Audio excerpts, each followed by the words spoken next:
ನೀವು ಸಿಂಹಾಸನದ ಮೇಲೆ ಕೂತು ಗರ್ವದಿಂದ ಮಾತಾಡ್ತಾ ಇದ್ದೀರಾ? ನಾವು ತಗೊಂಡಿರೋ ಜಮೀನಲ್ಲಿ ಫ್ಯಾಕ್ಟ್ರಿ ಕಟ್ಕೊಳ್ಳಿ ಅಂತ ತಡೆದಿರೋ ತಾವೇನೋ?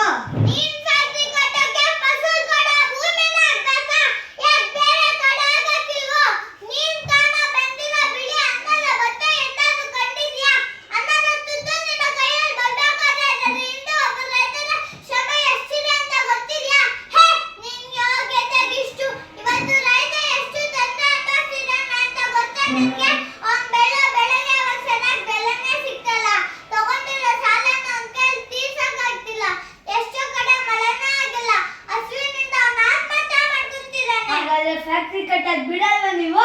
ಬಿಡಕ್ಕಿಲ್ಲ. ಈ ರಾಜ್ಯದ ಮಂತ್ರಿ ನಾನು, ಮನೆ ಮುಂದೆ ನೀವು ಅವಮಾನ ಮಾಡ್ತಾ ಇದ್ದೀರಾ? ಹೇ, ನೀನು ಮಂತ್ರಿ ಅಂದ್ರೆ ನಾನು ರಾಜ. ರಾಜ. ನಮ್ಮಿಂದ ನೀನು, ನಿನ್ನಿಂದ ನಾವಲ್ಲ. ನಿನ್ನ ಕುರ್ಚಿ ಯಾವಾಗ ಬಿದ್ದೋಗುತ್ತೋ ನಿಮ್ಗೆ ಗೊತ್ತಿಲ್ಲ. ಆದ್ರೆ ನಮ್ದಂಗಲ್ಲ, ಸಾಯೋ ತನಕ ನಾವೇ ರಾಜ. ರಾಜ. ಆದ್ರೆ ಇವತ್ತು ನಿನ್ನಿಂದ ಒಬ್ಬ ನರಸಿಂಹೇಗೌಡ ಹುಟ್ಟಕ್ಕಾಗುತ್ತಾ? ಏನು?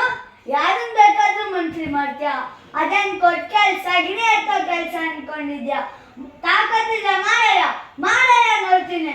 ಲೇ ಮಗ, ಬಾರ್ಲ ಇಲ್ಲ. ಬಂದೆ ಬುದ್ಧಿ. ಇವನ್ನ ಕರ್ಕೊಂಡು